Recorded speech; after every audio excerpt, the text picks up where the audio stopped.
We're going to talk about Prometheus today, and specifically Bold.com's migration to Prometheus. Well, I'm Remco, one of the guys involved with that. This is the only page showing my Twitter handle. I'm not like Mike, I guess. We're going to talk about a few things today, like the stuff we have running in the data centers, so the situation we were migrating from. We're going to talk about how Prometheus actually does its job. We're having a little bit about long-term metrics with Prometheus, because that's, as it turns out, is a bit of an issue. I'm going to have a quick tips and tricks session, but I guess it's only down to one sheet. So, and then you'll have all the room about questions about using Prometheus, about our setup. I'm happy to answer everything. So first about me, I'm Remco. I'm one of the expert system engineers for this company. I work in the technical platform space. I spent my first year here in the Insights team, which does metrics, monitoring, and logging. So that's the team where I did the initial setup for Prometheus. After that, I went on to the CI/CD team, which is probably the stuff that interests you guys. I can tell you everything about scaling Spinnaker, because that's what I've been working on last year. And I recently switched to one of the provisioning teams, and I'm gonna involve myself in the compute stack, which is for Kubernetes for the biggest part in our new setup. I'm also one of the night owls for this company, which means I have the night pager. I'm currently on duty this week, so let's hope nothing breaks during this presentation. But that also means I know a little bit about monitoring and taking pagers and the importance of everything. Right, a little bit about the landscape. I opened up Confluence today and took out some of the schematics that were in there about our data center. I mean, at this point, Bold.com is largely a data center hosted company. Most of the important stuff is in the data center. And we have metrics monitoring in the data center. The way we do that is by using statsd and Graphite. And this is a schematical overview of just the statsd part of our data center. We have virtual IPs, we have stats relays, we have statsd machines. They all shard the metrics coming in, aggregate them, and send them to the Graphite backends. This is the way it used to work. Then everything ends up in the Graphite cluster. There's a few moving pieces in here, mainly this bit. Stuff comes in on the Carbon C relays, it gets distributed over the Carbon caches, it goes to a file system, it has to be aggregated, it has to be scaled, well, it's a bit of a mess. I think anyone familiar with running Graphite at large scale knows the pain of this. But this is only metrics, right? We also have monitoring. First, let's talk about the sheer size of this metric stack. I calculated today that we have just shy of 14 million unique metrics in the system, which means 14 million Whisper files on disk per server. One of our largest applications, which is the web shop, not surprisingly, does 129,000 metric updates every 30 seconds. And keeps a grand total of over 1.6 million metrics. So thanks, Josh. I'm feeling it. Just don't tell them how much disk space we're using. I think the amount of space is not that much. That's about 100 gigabytes, I guess. But that 100 gigabytes needs to be updated every 30 seconds. So, and updating all those metrics takes us over 40,000 IOPS every second. So we have a couple of enterprise SSDs in those machines, which are really, really, really expensive. And now that we have NVMe, it's actually pretty okay. Like 2 years ago, we had Fusion I/O because NVMe was not a thing. And we would burn through a Fusion I/O card every 6 months. So then we had to re-provision everything, copy back the metrics, fill in the gaps. This was not a pretty situation. Then onto monitoring. I couldn't even fit the diagram on a slide, so I just...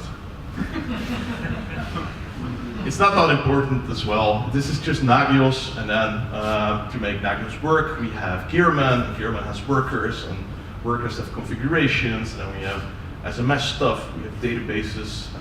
I'm not even sure about half of the components what they do. And I used to be in this team, so. Anyway, the only thing I wanted to make clear is that doing metrics monitoring in a company this large is a pretty daunting job. This daunting that once we had an issue with Nagios, we posted an issue with GitHub. One of the Nagios developers, he asked us, like, well, just out of curiosity, how many hosted services do you actually have? So we gave him a little copy of our checkconfig command, and his first reaction was, holy, whatever that means. So this is not a very good situation to be having as a base when you're moving to the Google Cloud. And that's exactly what we did. Like 1.5 years ago, or maybe 2 years ago, the original program started, but we've been building for the past year, is moving to the Google Cloud. One of the key drivers in moving to the cloud was self-service, and we want to enable our development teams, which we have 60, I guess, currently, to have more autonomy and more velocity. They shouldn't need the operations department to do their jobs. So in our data center, everything is pretty statically behind Puppet. You need someone from operations to make a new server, give you access, whatever. And our key focus in the cloud is doing stuff yourself. So we have GitLab and GitLab CI. They can build their own pipelines. We have a Spinnaker. You've heard about Rundeck in the data center as a deployment tool. We actually have a deployment tool now. And Prometheus is the monitoring and metrics part of this. People can hook up their own application to the metric system and define their own alerts. At the same time, we want to apply SRE principles. DevOps is great, SRE is arguably better. We think SRE is better. And if you want to let teams define their own service level indicators and objectives, it's pretty great if they can just add them to the monitoring system themselves and be in charge of it. Well, scaling is obviously a big component of moving to the cloud. During our season, what we call the season, Black Friday, Sinterklaas, Christmas, we need lots more server capacity than we do in January right now, for instance, because people don't tend to buy as much stuff in January, surprisingly. And one thing in the data center has always been that we've been unable to pinpoint the exact cost of things. We had servers, we had databases, we had components, operations was paying for them, and we didn't know per application what they cost. In the cloud, we can, for every bit of byte that goes in, we can just send a bill to a department or just estimate how much an application would cost. And containers. We like containers, and we have containers in the data center, but it was kind of hard integrating containers with everything we had in Puppet. So we started with a new platform, which is Kubernetes. And as Maarten Derksen, I think a lot of people will know Maarten, he'll say, we need containers everywhere. So that's what we're doing.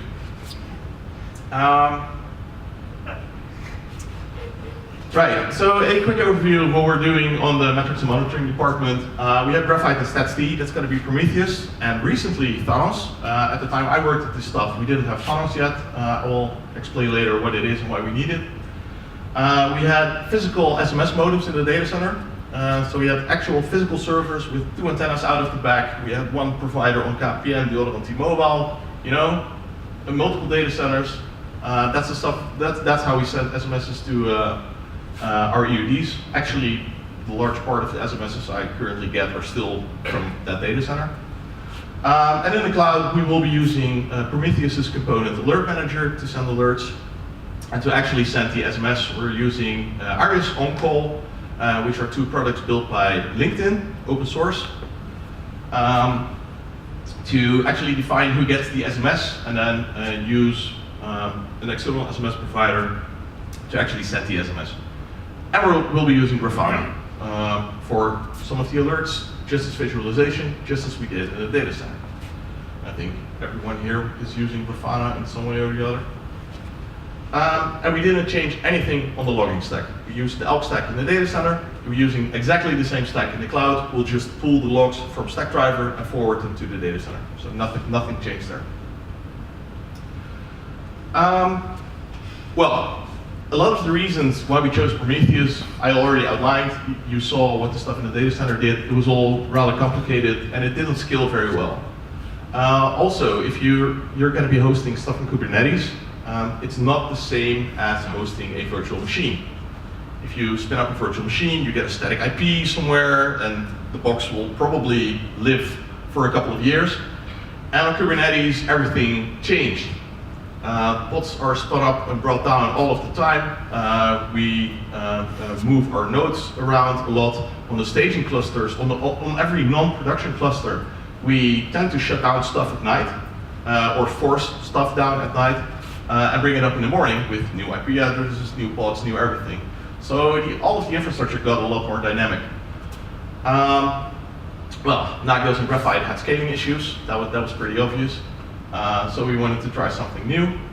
And if you're doing Kubernetes, why not build on the stuff that was built for Kubernetes? Prometheus was based on Workmon, which is Google's solution to monitor everything Kubernetes related. So if it works for them, it works for us, right?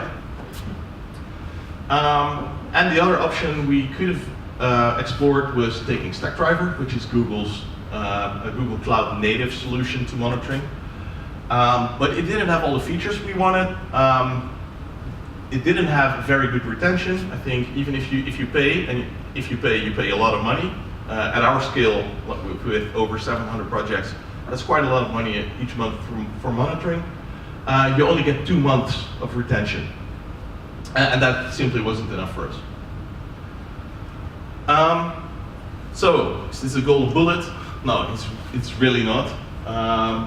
As it turns out, even in the cloud, doing monitoring and metrics at scale is really hard. We wouldn't have guessed. This stuff doesn't scale endlessly. But then again, no database system or TSDB actually does, because you're still dealing with queries on large data sets, and that's pretty difficult. There are multiple ways to do scalability in Prometheus. I think we'll touch up on 1 or 2 of them, but they all have drawbacks, and those drawbacks are largely the same as they were in Graphite. You can do a large range of data, but your resolution will not be the same as on a short range. High availability is a bit weird in Prometheus. Usually you would use sharding, like give a piece of the metrics to this system, give a piece of metrics to this system. But if one of them goes down, you don't have a copy anymore. So what do? We just put down 2 Prometheuses that do everything. So we have 2 independent copies of everything. And that in itself gives you a couple of problems, but we'll handle that later. At Prometheus, the developers of Prometheus, they have a very clear vision of what metrics monitoring should be, and they're not really swaying much from that vision. So if this vision doesn't really fit you, you're going to be in, well, pain is maybe not the right word, but Prometheus is lacking in certain aspects, like security. They're saying, yeah, you should figure out your security somewhere else. We're just going to give you the system, you figure out the rest. So you'll have to be ready to solve such issues. A little bit about our Kubernetes infrastructure. We have everything in pods, in clusters. We have multiple clusters, by the way. We run everything in production in a single Kubernetes cluster, and every application gets its own namespace. So we do compartmentalization based on namespaces, and you can only see stuff inside your own namespace and not interact without the other namespaces unless they explicitly allow you. So we have a monitoring namespace that contains all the Prometheus stuff, and then the Prometheus stuff is allowed to actually get into the other namespaces, or it would be rather hard to collect the metrics. But yeah, there's a few components in there. Noteworthy is that Grafana is still hosted in our data center. We have one Grafana for the entire company. So the StatsD and Graphite data sets are in there, the Prometheus data sets are in there, and all the other stuff we visualize through Grafana is stored from there. Yeah, I think that's, oh yeah, the Kubernetes, the Prometheus operator. We'll hit that, I think, next slide. A little bit about scale. We're not quite there yet. If you remember well, I told you that we have 14 million unique metrics in the data center. We currently have, well, just shy of 1.5 million, just shy of 2 million metrics on production and staging in the cloud. But then again, not everything has moved to the cloud just yet. So this is more of a baseline. I think in a year, this will have tripled. And we're doing about 30K samples each 30 seconds. So Prometheus. One of the biggest differences with StatsD is that you don't push data to the stuff, so we don't need the same infrastructure you saw before. But Prometheus will come to you and collect the metrics. You do that by exposing a HTTP endpoint. And an endpoint basically looks like this. There are comments that show what a specific metric is about. Then there's the metric, which has a name and a couple of labels. We'll get into the labels later. And a value. This is just a very simple text-based HTML page, or plain text page even. And your application just has one, and you tell Prometheus, so, hey, I have this page, could you come please collect this every 30 seconds? And it will come by, it will collect the page, and put all these metrics into separate timelines in the application.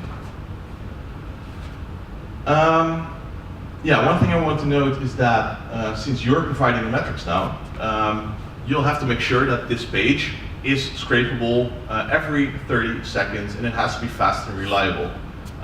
If you're going to collect the metrics as soon as Prometheus asks you this page, you're going to be in for a bad time, especially if you have a lot of metrics, like collecting metrics from every part of the application, waiting for timers to complete, whatever. You'll just have to put this in a registry somewhere and serve it on demand.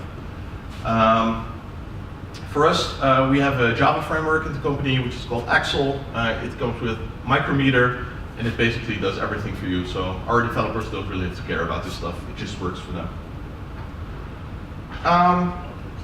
Prometheus has counters and gauges as metric types. I think everyone who has done metrics is aware of counters and gauges. And now we have two, well, collected meta types on top of counters and gauges, which are histograms and summaries.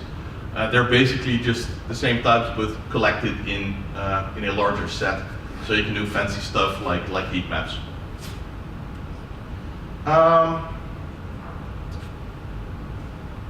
Cardinality bombs are a thing still in Prometheus. They were in StatsD and other metric systems. They're very much so a thing in Prometheus. So you'll have to make a bit of an effort to keep all the Prometheus nodes running smoothly, and that is by not creating cardinality bombs. So one of the key things to note is that a metric name is describing what you're measuring, and it has to have a baseline format, like bytes or seconds. These are the recommended formats, by the way. And you have to describe the thing you are measuring in a suffix. And you have to have a couple of labels, and those labels need to be unique, but not too unique. If you have like An ID on a request, that's a bad label because you're only going to use it once and the timeline will keep living on forever.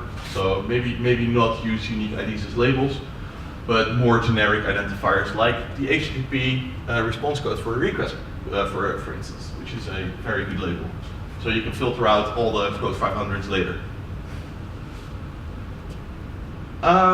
Prometheus uses a separate query language, not like statsd or Graphite, like a dotted file notation. You can actually do sort of SQL in this language. They even support subqueries now since like a month or 6.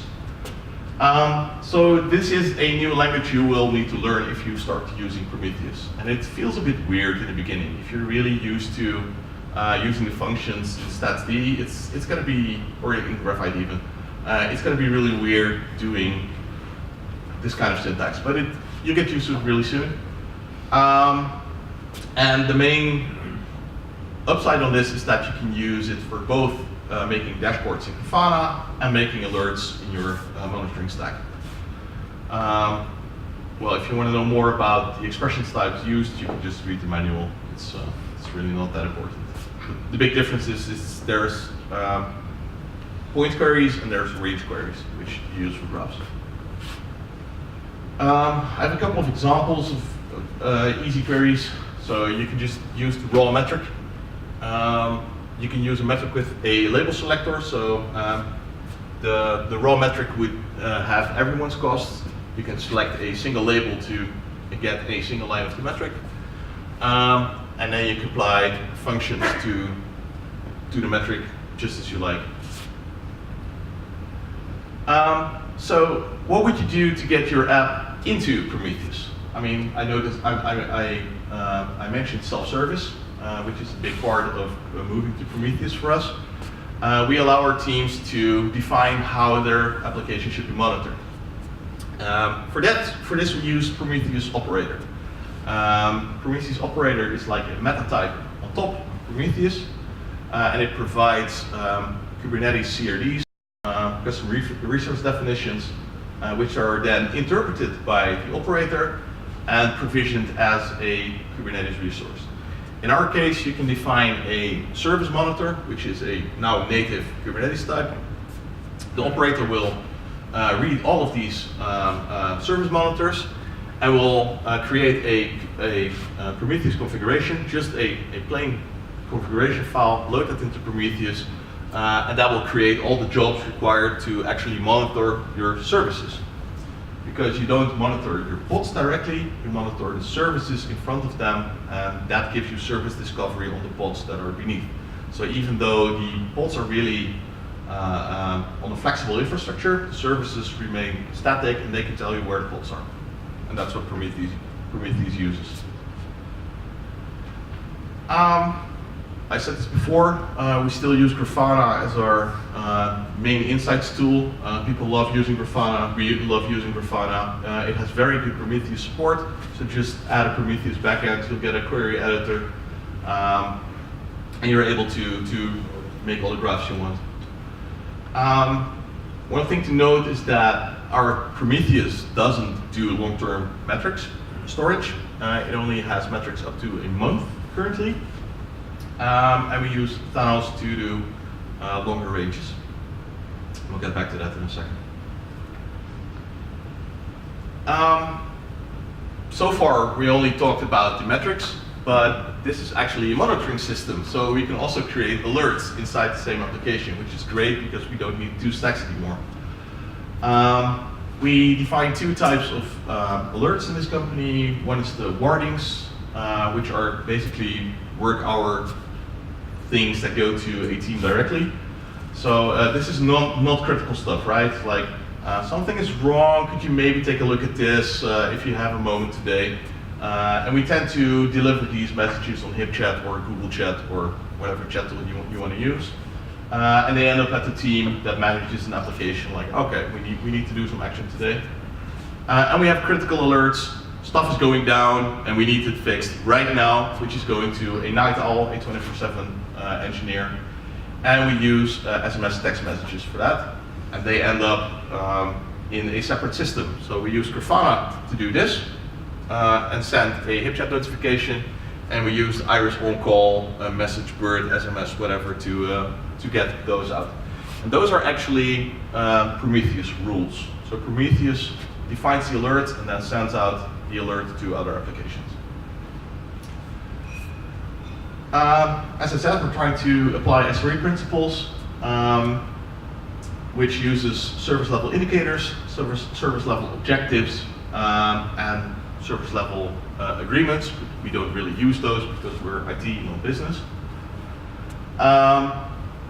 And there are a couple of interesting areas where you are to define your SLIs and SLOs, which are latency, traffic, errors, and saturation, which are the golden signals for an application.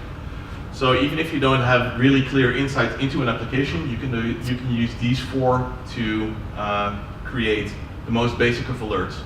These will tell you, is my application actually functioning or not? And then someone with more knowledge of the application can tell you why things are not functioning. This is what we tell our developers to do when they're starting out creating new alerts.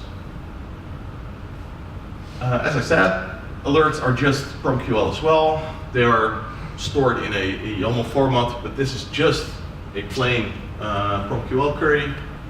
And one thing to note is that this state, so we'll have to, the rate of HTTP responses has to be over 100 over a 5-minute period, or the metric should be gone, it should have disappeared, the system is down, for at least 50 minutes before we send out an alert.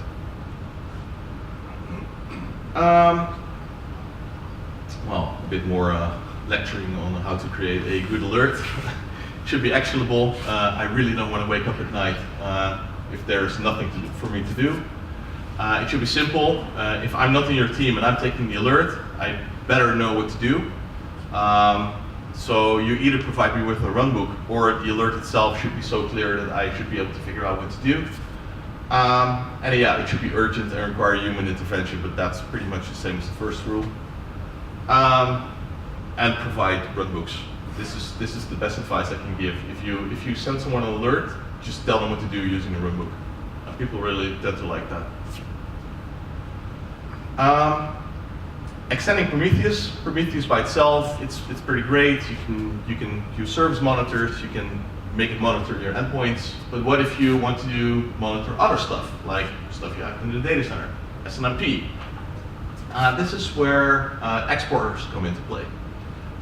Prometheus provides a lot of exporters. This is a list I took off GitHub, I think, a year ago. This presentation is a year old. These were available, out-of-the-box available exporters a year ago. So anything you want to monitor and you don't know how, there are great chances somebody already wrote something for you. This is the stuff we use. Primarily, we use the Stackdriver exporter to get our GCP metrics into Prometheus.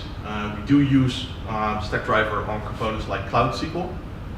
They're the only way to get metrics. Blackbox exporter is a great tool to monitor the golden signals, like I mentioned before. You don't know anything about the application, but it will just send a probe to the application, get a response, and then report on that response. Well, Nginx, SNMPs, that's all the stuff. This is pretty basic stuff, but use them if you're going to be using Prometheus. All right, one final item, and this is a bit of a controversial thing, because we're really trying people not to have them use the push gateway, but for some situations, it's just not feasible to have a fast and reliable HTTP endpoint that can be pulled every 30 seconds, like batch jobs, things in Hadoop, BigQuery jobs, whatever. Things that have an unpredictable longevity or are unable to expose any kind of web endpoint. And for those jobs, we still support pushing metrics in a statsd fashion. I think, is this readable? We don't use actually statsd, so there's no UDP traffic involved. This is just a REST endpoint, and you can just echo a query to a URL, and then the push gateway will retain that metric, and then when Prometheus comes along, it will just forward that metric in the usual format. We tell people to avoid this route because it scales very badly. We have a couple of these in our landscape, and they retain the metric for a very long time. So at some point, the push gateway will be full, and we need to put a new one. They are not redundant because they have single state. So every time the Prometheus cluster or the Kubernetes cluster gets a new node, it might be shuffled around. This is not the best way forward, but it works for a lot of jobs. What we tell people is to make their batch job expose an HTTP endpoint, which can then be pulled for the duration of the job, and then at the end of the job, at the moment it dies, it will report its metrics to the push gateway. That way, you always have the end state of a batch job. That's actually a pretty feasible way. All right, so Thanos. I think if you've seen the Avengers movie, you won't have any pleasant associations with Thanos, but in the Prometheus world, it's actually pretty okay. Because Prometheus was designed as a monitoring platform. And for monitoring, you don't need old metrics. Generally, anything older than a week is pretty unusable if you're doing actual alerting. So the design of Prometheus's initial TSDB was pretty limited in scale. I think when we started out, we had a retention of 2 weeks. We upped it to 30 days right now in the Prometheus 2.0 format because it's a lot more efficient. But going beyond that, you need really fast SSDs under your Kubernetes cluster or Prometheus VMs or whatever. And also, if you do a view on metrics in Prometheus, you will get the point of view from an instance. As I said, we run 2 separate instances which scrape everything, and then if you do a query, it gets launched against one of them, and you get a view from that system. So if it was down for 10 minutes, it will have a gap in the metrics. And we want something to overcome that issue. At first, we thought we'd try InfluxDB, because you can have a remote write adapter behind Prometheus. Every metric that comes in gets duplexed into another system. We had InfluxDB because it was supposed to be great, and it was supposed to be really fast.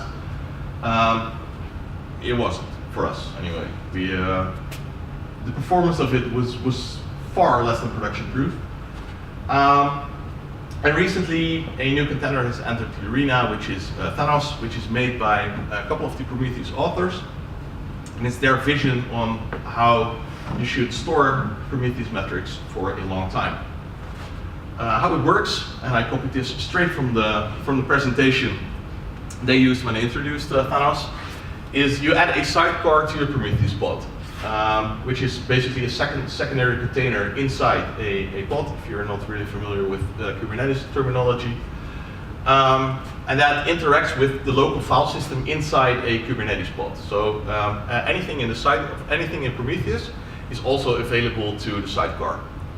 That sidecar then is a gateway to the Thanos queryers, which are a transparent interface over all of the Prometheus stuff you have. So this could be separate clusters. You can have as many Prometheus instances as you want. The queryers will be able to get data from all of these Prometheus instances, then deduplicate the data, fill in the gaps. So if one was missing 10 minutes and the other one wasn't, it will form them together into a singular timeline.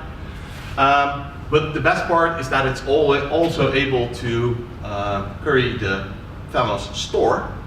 And the Thanos store is connected to a bucket, and the bucket has chunks of all the data files that are stored in Prometheus directly. So basically, we copy everything we have on our Prometheus SSDs into a bucket, which has pretty large scale, as you probably know. And you can query that data as well, but that would mean a lot of chunks, a lot of data points, and probably very slow queries. So Thanos also has a component called the compactor, which basically does the same as Graphite does. As soon as a metric expires over 24 hours, 1 week, 1 month, whatever, it gets downsampled. So it will take an average of all the data points in 5 minutes, store it as a new data point, store it in a new chunk, because you don't need the resolution of all data probably. And that way we can store data almost indefinitely. We don't have a limit set on this stuff, and you can query it anyway. In theory. I'll get to that in a second. So what Thanos adds to our setup is that it has a global querying view, which is really great. You have one place to launch a query to, and whatever Prometheus data you have gets aggregated into a single view. It does deduplication and merging, which is providing the global query view. It does the downsampling of data, which is important because otherwise it would be horribly slow and nobody would get responses anymore. And some other stuff. It's not important to us. Well, as I said, this all sounds very, very cool, except that Thanos is in such active development that it really doesn't work that way yet. The store component is working, the queries are working, the compactor is working most of the time. It crashes a lot, it has memory issues, but making it all tied together, like really collecting data from 6 months ago, it doesn't really work that way yet. There recently has been a new Thanos release that's supposed to fix all these issues. We haven't been able to test it in production yet, so we don't know. We just store the data for now and hope to be able to actually do the queries within a month or 3. That said, one of the biggest drawbacks of going to Prometheus was the lack of long-term metrics. Nobody has been asking us for it. I don't know. It's we had this stuff for a month or 3 now, and nobody has been actively asking like, hey man, I need some stuff from 6 months ago. Can you help me with that? People are only looking at recent stuff in the cloud because our development cycle is so short now that people don't, everything that happened a week ago is ancient history for some reason. And this will become important once we get more business stuff in here, like financial data and whatever. But in our current development cycle for the cloud, not that big of a deal. So this has time to mature for us, and we'll get there in the end. I told you a bit about the resources we spent in the data center doing our metrics and monitoring. I took a little kubectl top this afternoon. This is our production platform. This is real data. And this is just copied from production. We use, this is about 2 CPU, well, 3.5 CPU on a Kubernetes cluster with, I'm gonna guess 50 gigabytes of RAM for all of Thanos and all of Prometheus in a single Kubernetes cluster. So double disk for staging, our non-pro cluster. And the other clusters we have, sandbox, development, they're all much smaller. And then all of the metrics combined that Thanos is currently storing for long-term metrics is 1.13 terabyte.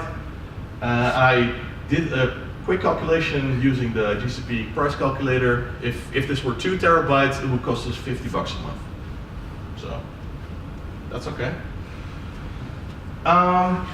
So yeah, Graphite was using a lot of RAM, 64 cores per environment, by the way. So our ARC cluster would have the same, and very expensive SSDs, and we really don't have this stuff.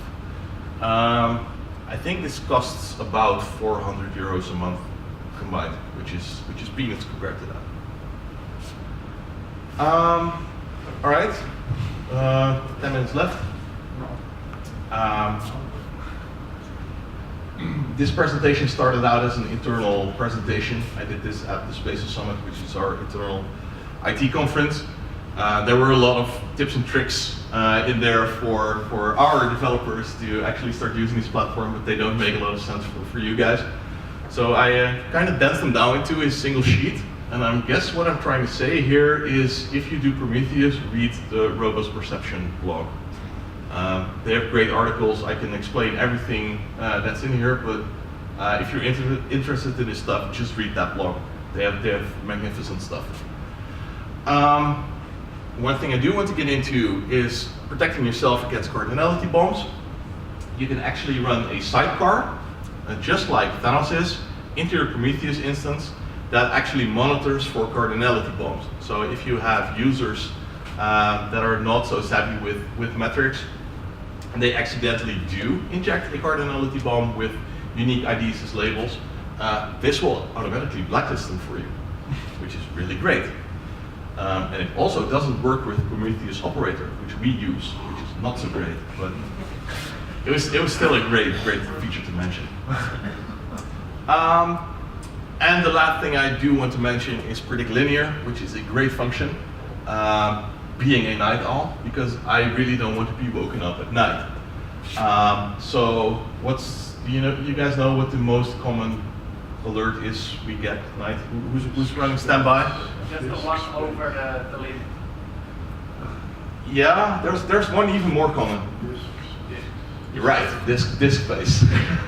It's horrible. Databases always bust up at night for some reason, because at 12 o'clock they start doing flushing, caching, whatever. Whoop, disk full, you get wrung out of bed. We don't like that. So here's predict linear.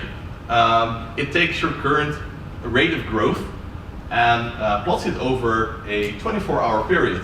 So you are able to see if your disk will be full within the next 24 hours, which is great because you can do it during office hours and not wake up the DoD. 24 hours is night before.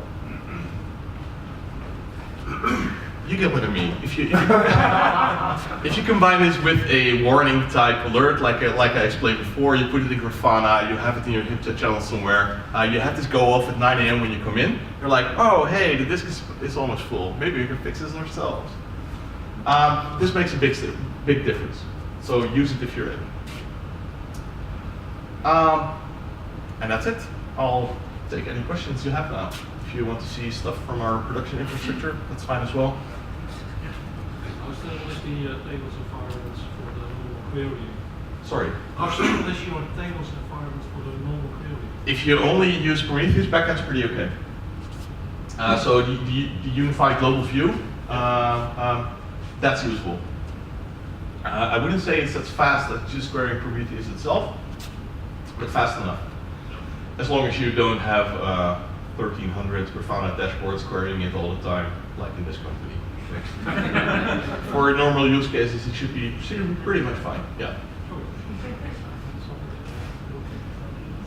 Yeah. Can you elaborate on SNMP scraping with Prometheus? Yeah. Yeah, I can. I've gone down that rabbit hole at one point in the past. It involves MIB files. You need to have the MIB files. And there's a converter that is able to convert your MIB files into a configuration for the SNMP export.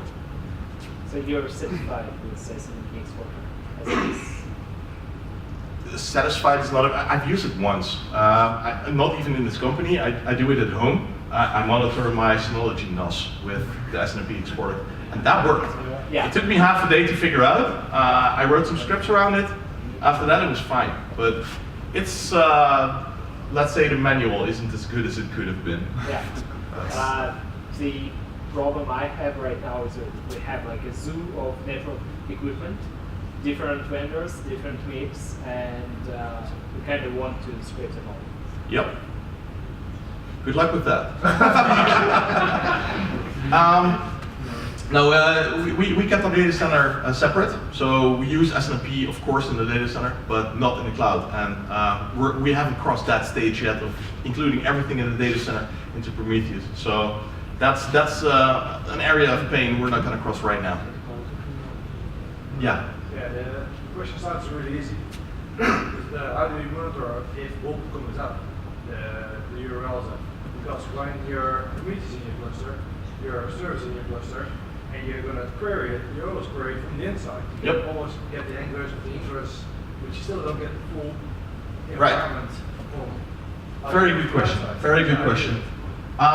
One, our webshop doesn't currently run on Kubernetes, so this is currently not an issue yet. But of course, the same is true for every application. How do I get a independent source outside of the cluster?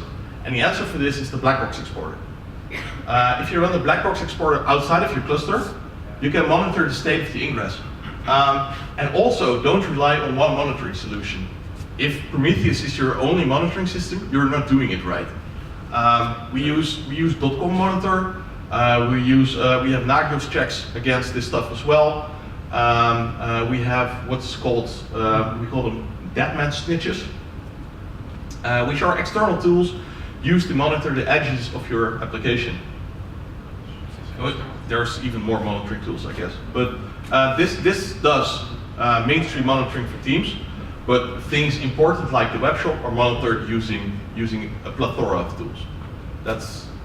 And always use the outside to monitor. Never go inside the state. Also, you get weird results because sometimes stuff works from the outside, but it doesn't work from the inside of the Kubernetes cluster. So always have multiple sources of truth. We have black box exporters in multiple places. Anyone else? Did I hear you mention putting business metrics also in? Yeah. Our business people tend to do that in Graphite. We as IT people are not very fond of using our systems for stuff like that because metrics are the approximation of the truth. As soon as they start putting money data in it, they expect exact values, and metric systems were never meant to give exact data. It's always an approximation. But given the scale of our systems and the amount of access we're giving people, we cannot prevent them from using or abusing our systems to do that. So sooner or later it will happen. And I guess we'll have to be fine with that. We're not going to be the gatekeeping police. We tried that in the data center, and we're just going to have a more open approach now. All right, I guess that's it.